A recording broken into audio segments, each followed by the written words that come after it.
Face aux critiques sur la gestion de la Commission électorale nationale indépendante, son premier responsable monte au créneau. Newton Ahmed Bari nie les accusations de mauvaise gestion de la CENI avant d'évoquer les réformes entreprises pour renforcer l'institution qu'il dirige. La teneur de la déclaration à suivre dans ce journal. Dans l'actualité ce soir, il est question de lutte contre le cancer du sein et du cancer du col de l'utérus. Le sujet est au centre d'une rencontre qui se tient en marge de l'Assemblée générale de l'ONU. À New York, l'on a aussi parlé de lutte contre le VIH avec l'organisation des premières dames d'Afrique qui tient également son Assemblée générale. Dans ce journal, nous parlerons de protection sociale pour laquelle la société civile s'engage à jouer sa partition. Cela se passe d'abord par une connaissance du plan triennal établi pour la prise en charge des personnes démunies. Au même moment, des OSC du Burkina et celles du Mali et de la Guinée partagent leurs expériences en matière de sécurité et de l'accès à la justice. Mesdames, Messieurs, bonsoir. Tout d'abord, sachez que le président du Faso a reçu en audience l'ambassadeur d'Égypte. Celui-ci est en fin de mission au Burkina Faso. Avec le chef de l'État, les échanges ont porté sur les relations qu'entretiennent l'Égypte et le Burkina Faso. Le point de l'audience avec Nongba Kouda et Eleonore Ouedraogo Yerbanga. Hicham Nagui retient de son séjour au Burkina Faso sa présence dans les grands moments de l'histoire du pays. Présent à Ouagadougou depuis 2014, l'ambassadeur égyptien a vécu avec les Burkinabés l'insurrection populaire, la transition et le putsch de septembre 2015. Avec le président du Faso, l'ambassadeur est revenu sur les liens d'amitié et de coopération qui existent entre les deux pays et qui se poursuivront malgré son départ. Aussi, on a évoqué des questions concernant le développement socio-économique ici au Burkina. La première chose, le signer d'un mémorandum d'entente concernant la lutte contre le paludisme, ici le vendredi dernier. Plus, il y a une société égyptienne qui va créer une usine ici pour le homodialyse. En même temps, aussi, on a évoqué les questions concernant une ferme commune pour le développement agricole ici au Burkina. Au cours des échanges avec le président Roch-Marc Christian Kaboré, Hicham Nagui a aussi abordé la situation sécuritaire au Burkina Faso.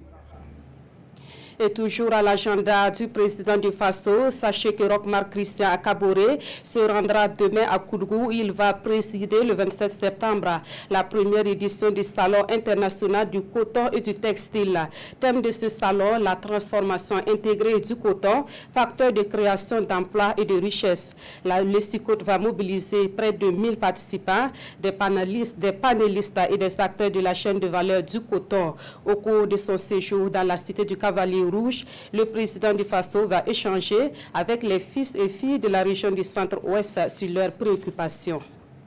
Dans l'actualité ce soir, le président de la Commission électorale nationale indépendante réagit aux accusations de mauvaise gestion de son institution. À travers une déclaration, Newton Ahmed Bari affirme que tout ce qui lui est reproché n'est pas fondé. Occasion pour lui d'évoquer les réformes entreprises pour renforcer la CENI dans la gestion du fichier électoral. Le résumé avec Moussa Ouedraogo et Adama Koulibaly. Le président de la CENI dénonce d'entrée de jeu une cabale contre l'institution et sa personne depuis qu'il a annoncé le 24 août dernier une date probable de la tenue du référendum constitutionnel. Ce mémorandum des commissaires de l'opposition vient donner un supplément de fondement au ragot sur les réseaux sociaux où il avait été dit que plusieurs DAF auraient démissionné à la CENI parce que le président Newton Ahmed Bari aurait, à leur insu, donné plusieurs marchés de gré à gré à des prestataires. Ce serait aussi la raison de la démission du directeur des marchés publics. Pour le président de la CENI, si les accusations dont il est sujet s'avéraient, il en tirera toutes les conséquences. Cette accusation ouverte et sibylline doit faire l'objet de contrôle par les instances habilitées. S'il s'avère que d'une façon ou d'une autre, j'aurais manœuvré pour donner un marché à un proche ou à un copain dans le but de recevoir des rétributions occultes et indues, je deviens alors automatiquement indigne à diriger la CENI et j'en tirerai toutes les conséquences en demandant à la communauté musulmane de bien vouloir procéder à mon remplacement. Selon Newton Ahmed Bari, les différentes réformes entreprises devraient permettre d'améliorer la gestion du fichier électoral pour l'organisation d'élections plus sûres et à moindre coût. Depuis 2012, le fichier électoral peine à dépasser 5 millions d'électeurs. Or, toutes les informations qui font autorité, notamment celles de l'Institut national des statistiques et de la démographie, estiment que le Burkina devrait avoir un corps électoral d'au moins 9 millions. C'est pourquoi les réflexions que nous avons collégialement conduites au niveau de la CENI, de décembre 2016 à février 2018, avec l'appui de l'OIF, ont abouti à un procédé nouveau qui abandonne le recensement électoral pour adosser le fichier électoral sur la base de données de la carte d'identité nationale. Toutes les études et les évaluations à ce jour avec ce nouveau procédé ramènent le coût de l'enrôlement autour de 1,5 milliard, y compris la diaspora, au lieu des 15 milliards évoqués plus haut, si avec l'ancien procédé, on devrait aussi enrôler la diaspora. Pour l'instant, il s'engage à mener des consultations avec toutes les personnes de ressources pour sortir la CENI de cette situation. Car, dit-il, il y va de la vitalité de notre démocratie et de la paix au Burkina Faso. Le gouvernement poursuit ses concertations auprès des autorités coutumières dans le cadre de la lutte contre le terrorisme. Une délégation gouvernementale conduite par le ministre de l'Administration territoriale et de la décentralisation s'est entretenue avec le chef de canton de Bobo Mandari. La délégation lui a fait l'état des lieux de la situation sécuritaire au Burkina Faso avant de demander son implication pour le retour de la paix. Le point avec Karim Ilboudo et Karim Sissi. Une délégation gouvernementale au palais du chef de canton de Bobo-Dioulasso. Conduite par Siméon Savadogo, la délégation est venue faire le point de la situation sécuritaire et demander l'accompagnement de ses coutumiers pour l'instauration de la paix et de la quiétude au Faso. Nous pensons que ce qui se passe aujourd'hui est une remise en cause de notre vivre ensemble, notre existence. Nous savons que nos ancêtres ont beaucoup bataillé et travaillé pour que ce pays-là existe.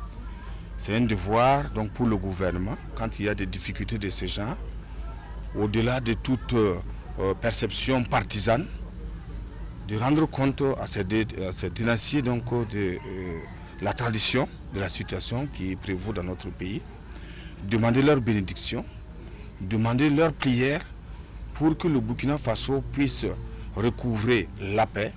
Le chef de canton de Bobo-Dioulasso a salué la démarche de la délégation. Sa Majesté Siriki Sanou a exprimé tout son engagement auprès des autorités pour ensemble vaincre le terrorisme au pays des hommes intègres. La situation sécuritaire est également au cœur des rencontres organisées par l'Alliance des partis de la majorité présidentielle dans les différentes régions du Burkina Faso. À Banfoura, dans les Cascades, une délégation de l'APMP demande le soutien des acteurs politiques et sociaux dans la lutte contre le terrorisme. La rencontre s'est tenue dimanche dernier et le reportage est de Moussa Tamboura et Ali Traori. L'Alliance des partis et formations politiques de la majorité présidentielle des Cascades s'indigne contre les forces du mal qui tentent de déstabiliser le Burkina Faso à travers des actes terroristes. Pour conforter cette idée, ces responsables affirment ici leur position devant leurs membres et sympathisants à travers une déclaration. Déclaration dans laquelle ils appellent les fils de la région à se donner la main pour combattre le fléau. C'est appeler les populations, les acteurs politiques à soutenir nos forces de défense et de sécurité. Et également donc à les rassurer sur la bonne marche du pays. Tour à tour, les différents intervenants ont émis des idées qui peuvent aider à éradiquer le mal. Ils ont par ailleurs demandé au gouvernement de mettre les moyens pour qu'ensemble ils puissent relever ce défi. Nous allons travailler franchement. Lorsqu'il y a une information, nous allons informer la gendarmerie ou la police ou l'autorité compétente, le préfet ou le maire ou le gouverneur, pour donner des informations réelles à chaque moment données. Tout en prenant note, les responsables ont promis de transmettre fidèlement ces doléances. Ils ont aussi rassuré que des réponses seront vite apportées pour le bien-être de tous. La lutte contre le terrorisme passe également par une bonne gestion des frontières. Justement, comment faire des frontières des zones de cohabitation et de paix et non des zones d'insécurité? La question a été au centre de la journée africaine des frontières, commémorée en différé hier à Orodara dans le Kénédougou. Hassan Gourabou, Siriki Milogo et Karim Sissé. La journée africaine des frontières célébrée en différé ici à Orodara. Une journée qui se veut un cadre de réflexion en vue de faire des zones frontalières des espaces d'échange, de coopération et de cohabitation pacifique. Vous avez par exemple, vous prenez Orodara ici, vous avez une partie de la population qui se trouve au Mali et une partie de la population qui se trouve au Kénédougou. Les mêmes familles pratiquement. Donc une ligne ne peut pas empêcher que ces personnes-là se rencontrent, qu'ils puissent échanger, qu'ils puissent... il y a des questions de terre, il y a des questions d'élevage, il y a des questions... il y a beaucoup de questions culturelles. Donc nous avons, à partir donc, de cette commémoration, lancé un appel à l'ensemble des espaces frontaliers, que cela soit avec le Niger, avec le Ghana, avec le Bénin, avec le Togo, avec le Mali. Donc pour que les gens fassent de ces espaces-là des zones où il y a d'abord une cohésion sociale, des zones où ils peuvent ensemble arrêter des projets de développement parce que c'est les mêmes peuples. Les acteurs frontaliers saluent cette initiative. Ils entendent jouer leur partition afin de faire de ces zones de véritables espaces de paix et d'intégration. Pour le moment, il n'y a pas de conflit, mais nous sommes inquiets par la délimitation des frontières. Parce qu'au départ, c'était une frontière naturelle, qui est un cours d'eau. Mais maintenant qu'il y a eu la délimitation, toutes les populations sont inquiètes. C'est ce qui fait que nous saluons cette initiative. Historique de la gestion des frontières, règlement de conflits frontaliers et gestion des ressources naturelles sont entre autres les thématiques sur lesquelles sont outillés les participants. A noter que la journée africaine des frontières est célébrée chaque 7 juin depuis 2010. Et puis cette information sous forme de brève, les députés sont convoqués pour la deuxième session ordinaire de l'année qui se tient du mercredi 26 septembre au lundi 24 décembre 2018. Et l'ouverture de la session est prévue demain à 16h à l'hémicycle. Autre point de l'actualité que l'on voyait tout à l'heure en image, l'Assemblée générale des Nations unies s'est ouverte ce 25 septembre à New York aux États-Unis. La lutte contre le terrorisme, la guerre économique, le sommet sur la paix pour le centenaire de Nelson Mandela sont autant de sujets évoqués par les dirigeants du monde. À la tribune ce mardi, le président américain, avec un ton moins agressif qu'en 2017, même s'il a appelé tous les pays à isoler le régime iranien. Donald Trump se réjouit de s'être rapproché de la Corée du Nord avant de louer le courage du dirigeant nord-coréen. Voilà, et puis en marge de cette 73e Assemblée générale de l'ONU, une rencontre a été organisée sur la lutte contre le cancer du sein et du col de l'utérus. Les acteurs internationaux engagés dans cette lutte souhaitent plus de volonté politique pour plus d'efficacité dans les actions. Le ministre de la Santé et l'épouse du président du Faso ont pris part à cette rencontre. Le reportage de nos envoyés spéciaux Souleymane Sanou et Abdelaziz Yagibou. Les chiffres donnent parfois le tournis et appellent à agir. Le cancer du sein et les cancers gynécologiques emportent chaque 2 minutes une femme dans le monde. Pour les pays moins développés, la situation est encore plus préoccupante. C'est au nom de ces femmes en situation de fragilité extrême face au cancer que la 103e Assemblée générale de l'ONU a accordé une place à la réflexion sur ce fléau. Ce débat multi-acteurs réunit des acteurs internationaux en première ligne dans la lutte contre ce mal ravageur pour fédérer les énergies et favoriser le partage d'expériences. Le Burkina, dont la voix est portée par le ministre de la Santé et l'épouse du chef de l'État, a réaffirmé sa détermination à renforcer dans les mois à venir son arsenal juridique et institutionnel. Nous devons accélérer le passage à l'échelle du dépistage à l'aide des tests de HPV et traiter toutes les femmes qui ont besoin d'un traitement contre la maladie précancéreuse. Nous devons passer à l'échelle la vaccination de routine contre le HPV chez les adolescents éligibles. Nous devons utiliser et partager les leçons apprises pour améliorer la prestation et l'accès à des interventions fondées sur des preuves. Nous devons fournir un soutien politique et accroître les investissements internationaux et nationaux pour la prévention du cancer du col de l'utérus. À la suite de la réunion sur le cancer, l'épouse du chef de l'État, Sika Kaboré, a présidé l'Assemblée générale extraordinaire de l'Organisation des premières dames d'Afrique contre le sida, dont elle est la présidente. Une organisation qui va à sa prochaine Assemblée générale muter en une organisation pour le développement. Ici, au Burkina Faso, les directeurs des programmes élargis de vaccination de l'Afrique de l'Ouest sont réunis à Ouagadougou pour leur rencontre annuelle. Ils font le point des progrès enregistrés dans le domaine de la vaccination. Il est attendu de cette rencontre des recommandations à même d'améliorer la couverture vaccinale dans les pays de l'Afrique de l'Ouest. Paul-David Bambara, Estelle Judith Assoba. C'est une rencontre des enjeux capitaux pour ces responsables des programmes élargis de vaccination PEV des pays du bloc épidémiologique de l'Afrique de l'Ouest. Il s'agit pour eux d'examiner les progrès réalisés par les pays et les défis auxquels ils sont confrontés pour atteindre les objectifs fixés. Et parlant de ces objectifs, chaque pays de cet espace devrait prendre des mesures concrètes pour mettre en œuvre la feuille de route de la déclaration d'Addis Abeba sur la vaccination adoptée par les chefs d'État lors du 28e sommet de l'Union africaine. La dite déclaration vise à garantir un accès au vaccin à tous les enfants d'Afrique. Une année après, peu de pays respectent cet engagement. À Ouagadougou, ces experts vont échanger sur la situation actuelle des programmes, identifier les actions clés en vue d'améliorer la couverture vaccinale et l'équité dans cet espace. Les domaines concernés par cette rencontre sont, entre autres, l'amélioration de la couverture vaccinale, la finalisation de l'interruption de la transmission du poliovirus, l'élimination de la rougeole et les progrès dans l'élimination de la rubéole. Nous parlons santé toujours avec cette formation organisée au profit des technologistes biomédicaux. Elle porte sur les techniques de prélèvement des cas suspects de fièvre hémorragique virale comme la maladie à virus Ebola. Et cette formation est dispensée par le Laboratoire national de référence des fièvres hémorragiques virales. Rasmani Zundi et Léonore Ouedraogo Yerbanga. Des technologistes biomédicaux à l'école du traitement des cas suspects de fièvre hémorragique virale comme les maladies à virus Ebola et la fièvre Lassa.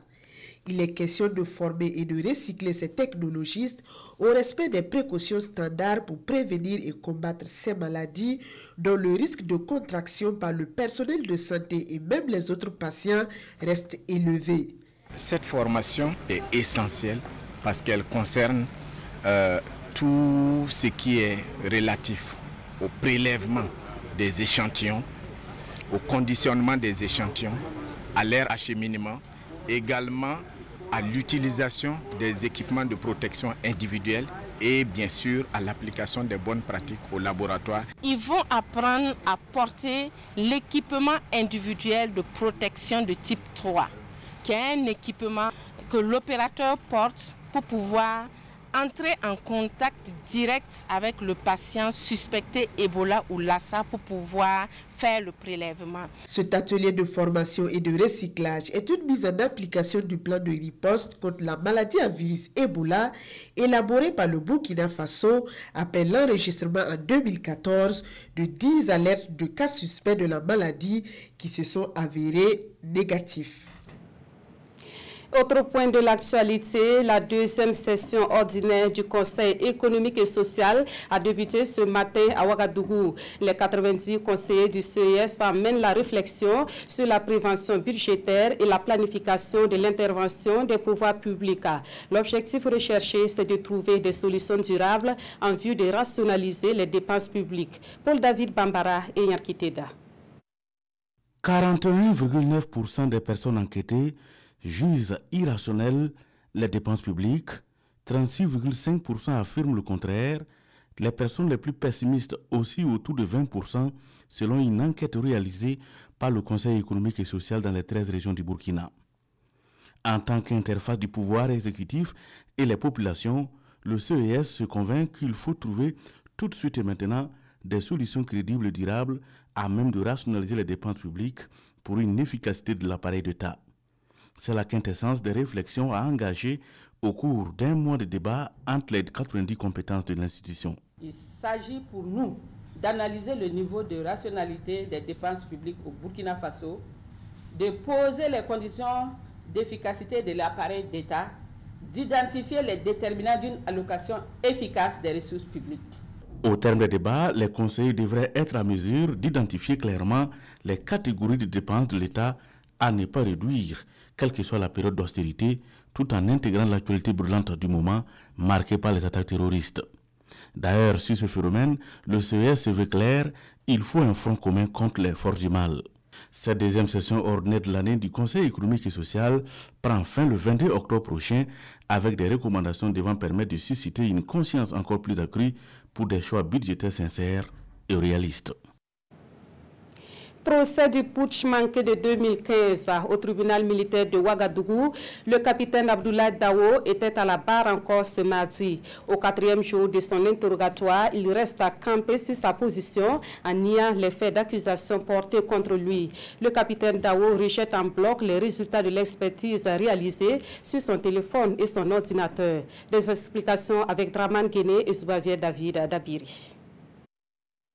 Le capitaine Abdoulaye Dawo a battu le record de temps mis à la barre à ce procès du coup d'État manqué de 2015. 4 jours a refusé de s'assumer selon le parquet militaire. Cette attitude du capitaine divise la défense, à commencer par maître Bertin Kienou. Le conseil du sergent-chef Laoko Mohamed Zerbo, celui-là même qui a ouvert le bal des interrogatoires, affirme que son client demande à être à nouveau entendu à la barre à cause de la position du capitaine. Toujours dans la dénégation des faits, le capitaine dit ne pas donner certains ordres à son adjoint, l'adjudant-chef-major Éloi Badiel. Pourtant, ce dernier avait soutenu à la barre avoir reçu tous ces ordres du commandant du groupement des unités spéciales du RSP en la personne du capitaine Abdoulaye Dawo. Le major Badiel et le sergent-chef Ali Sanou, par la voix de leur avocat, demandent à être immédiatement confrontés au capitaine afin de situer les responsabilités. Les confrontations vont venir en temps opportun, répond le président Seydou Ouedraogo. Le capitaine reste constant. Je ne vais pas porter un bébé dont je ne suis pas le géniteur. Le parquet militaire fait appel au procès verbal du ministre René Bagoro, l'un des otages du coup de force. Le ministre affirme que le capitaine est venu échanger avec lui à son lieu de détention le 18 septembre 2015. Parlant du coup d'État, l'accusé disait ceci, je cite, « On est venu trouver, on assume. C'est ça aussi l'armée. » Maître Kienou persiste et signe. Le problème au RSP est lié aux chefs et non aux soldats. Si nous sommes là aujourd'hui, c'est parce que les chefs ont failli. Maître Ali Néa de la partie civile renchérit, les soldats se sont sacrifiés pour vous les chefs. Aujourd'hui, l'honneur militaire voudrait que vous assumiez ce que vous aviez commandité. Ce sont ces comportements qui font l'apologie de l'indiscipline. Les soldats ne voudront plus obéir à un chef qui ne s'assume pas. La défense s'effrite encore. Maître Mamadou Sombié se met dans la peau de la partie civile en prodiguant des conseils à tous les accusés. Vous les accusés, vous mettez mal à l'aise les avocats de la défense. Dites toute la vérité, là, nous saurons comment vous défendre et comment formuler nos plaidoiries. Pour toujours prouver l'innocence de son client, Maître Dieudonné Bonkongo a apporté le rapport de l'enquête administrative sur le coup d'État, réalisé quelques jours après les faits. Le parquet militaire et les avocats de la partie civile vont opiner sur ce document ce mercredi, avant que l'accusé ne dise son dernier mot à la barre.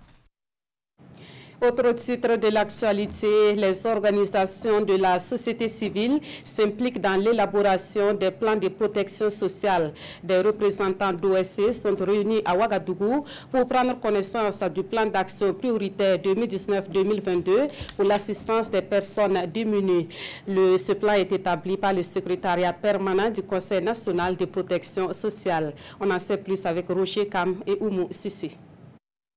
Le secrétariat permanent du Conseil national pour la protection sociale veut se doter d'un plan stratégique et de plans d'action prioritaires pour la période 2019-2022.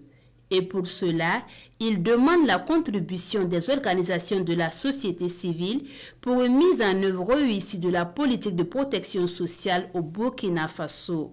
Nous allons voir les priorités qui se dégagent et aussi en tant qu'acteurs et actrices sur le terrain, les actions pertinentes que nous voyons à travers nos interventions au quotidien qui pourront contribuer à renforcer la prise en compte des différentes cibles. Nous sommes pratiquement à mi-chemin de la mise en œuvre de la politique nationale de protection sociale et il est bon que nous puissions avoir vraiment une vue d'ici la fin de la mise en œuvre de la politique, donc avoir quand même un cadre d'orientation, un cadre de faisabilité de ce que nous sommes en train de mener sur le terrain pour qu'on puisse vraiment atteindre les objectifs d'ici 2022.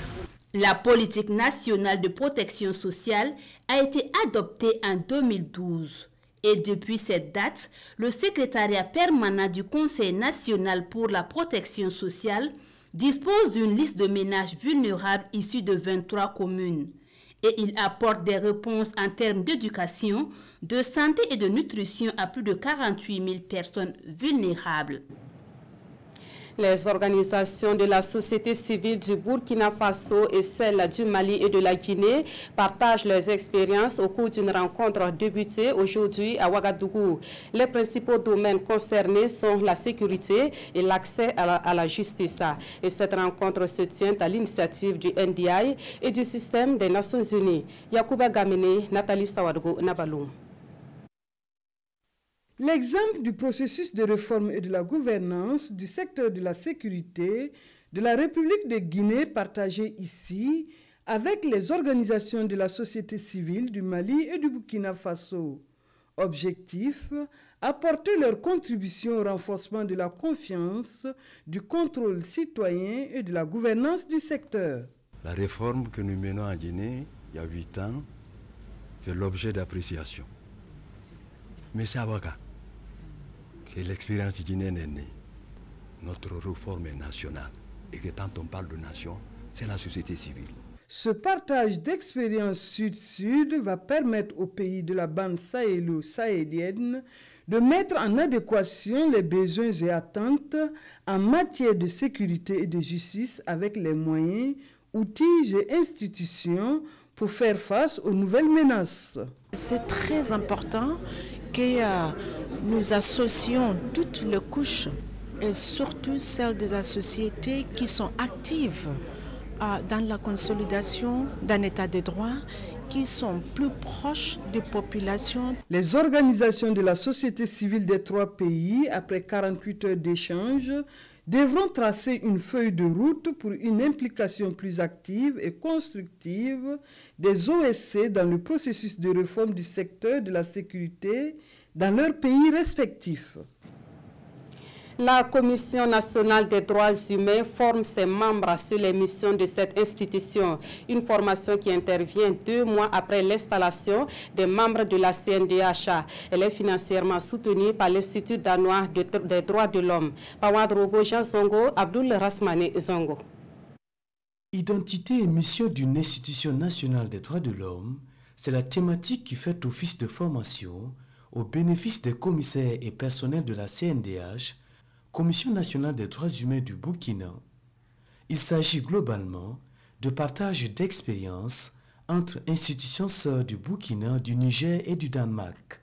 Spécifiquement, le module vise à renforcer les compétences internes des participants en vue d'une meilleure appropriation de leur rôle et mission. La nouvelle Commission nationale des droits humains a été installée le 24 juillet 2018, donc 2 mois, pratiquement jour pour jour.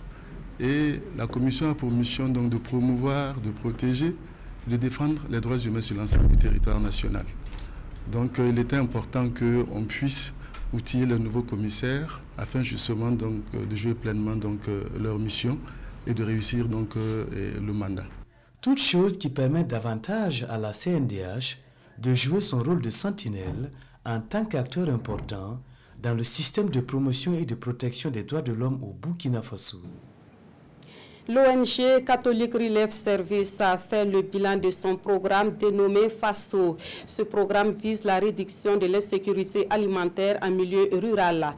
Au bilan, on note des acquis engrangés en matière d'alimentation des populations bénéficiaires dans les régions du Nord et de l'Est. Césaire Carrefour, Abdul Rasmane Zongo. Agriculture, santé et nutrition et gouvernance locale sont les 3 vastes domaines d'intervention du programme FASO au Burkina Faso. C'est un programme initié et exécuté pendant 8 ans par l'ONG CERES, Catholic Relief Services, avec la tutelle financière de l'USAID. 10 communes de 2 régions, le centre-nord et l'est, ont eu droit à ce programme depuis 2010 et l'heure est au bilan. C'est presque 60 000 enfants et mères qui ont amélioré leur santé, c'est-à-dire que la malnutrition a diminué. Il y a même certains villages où c'était complètement éradiqué. Le deuxième, c'est le côté de l'assainissement. Quand on nettoie l'environnement, on voit un changement, un grand changement. Et on a vu que la communauté a changé leur comportement par rapport à ça. Le gouvernement est également satisfait des transformations positives opérées au sein des populations bénéficiaires. Le programme, malheureusement, prend fin dans quelques jours, dans ce mois de septembre courant, avec aussi la certitude qu'un bond a été franchi en matière d'amélioration du statut nutritionnel des ménages ruraux. Il incombe à présent au ministère concerné, la santé, l'agriculture et l'eau, de prendre le relais. L'Assemblée générale des Nations unies qui s'est ouverte ce mardi est l'un des sujets abordés dans la presse écrite burkinabé. En actualité nationale, les journaux reviennent sur les recommandations de l'Assemblée nationale pour lutter contre le terrorisme. La revue de presse est avec Vincent Tchendrebego. Un député, 1 million de francs CFA pour l'effort de guerre contre le terrorisme au Burkina. Une information à la une de aujourd'hui au Faso. En effet, les députés, tous bords politiques confondus, ont décidé de puiser dans leurs émoluments pour financer la lutte antiterroriste. Une nouvelle qui fait chaud au cœur et ravive la fibre patriotique selon le journal. 127 députés, 127 millions de francs CFA d'ici la fin de l'année, note Sidoya. Les élus donnent ainsi l'exemple, eux qui proposent une mobilisation de ressources exceptionnelles pour des mesures d'urgence avec un appel à l'initiation au TIC, les travaux d'intérêt commun. Autre recommandation des députés, l'introduction d'une formation militaire dans le Service national de développement SND. Et le programme d'urgence pour le Sahel devrait être doté d'une personnalité morale et d'une autonomie financière avec siège au Sahel. En tout, 14 recommandations que l'Observateur Palga appelle les 14 balles de l'Assemblée contre le terrorisme. Assemblée générale des Nations unies, à quoi sert ce machin? Se demande l'Observateur Palga. Un pèlerinage annuel dont rien de bon ne sortira pour faire face aux problèmes qui assaillent de nombreux pays du globe. Paix et sécurité mondiale, environnement et défis socio-économiques et tout le reste. Passé l'aigle américain et le coq gaulois, plus aucun pays n'est écouté, en tout cas pas les Africains. Et l'Obs va jusqu'à dire que cette auguste assemblée a perdu de son utilité. Certains parleront devant un aéropage de public, d'autres s'adresseront à des salles vides et ainsi fonctionnent les assemblées générales de l'ONU, dominées par les membres permanents du Conseil de sécurité, appuyés aujourd'hui au Faso. Peu de voix africaines seront audibles et le cas de la force du G5 Sahel en est l'illustration, plombée par les États-Unis qui refusent qu'elle soit chapeautée par les Nations Unies. Et c'est la fin de ce journal. Merci de l'avoir suivi. Retrouvez à 22h30 à Draman Dadian pour la dernière édition de la soirée. Merci de votre fidélité à la RTV.